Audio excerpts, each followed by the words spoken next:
Alright, everyone, let's just talk about a chart type that everyone knows but gets a lot of hate in the data world if not used correctly. That is pie chart and their cousins, donut charts. The main job of a pie chart is to show proportion, to how different parts make up a whole. So think market share of different companies or percentage of your budget spent on a trip. So you have different categories for that, maybe rent, food, and entertainment. Each slice of the pie represent a category, and the size of slice shows its proportion or the percentage of the total. So donut charts are basically the same, just with a hole in the middle, which some people find it a bit easier to use in order to add a total value. Now, why the controversy is, well, humans aren't actually great at accurately judging angles and areas, which is what a pie chart rely on.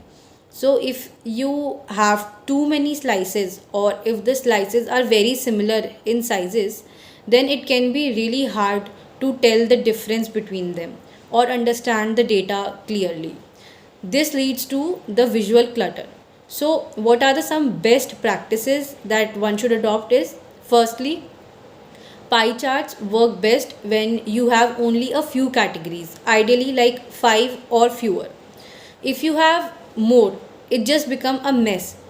Secondly, they are most effective when there are clear differences within the proportions. If all the slices are roughly in same size, then a bar chart is probably a better choice. Third is, always include data labels, either the percentage or maybe the actual value itself, directly on or next to the slices. Don't just make people guess.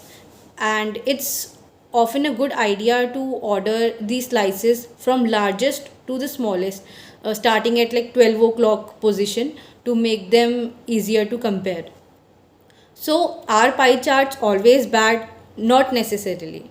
For showing a simple part of a whole relationship with just a few distinct categories, they can be intuitive because everyone understands the pie concept.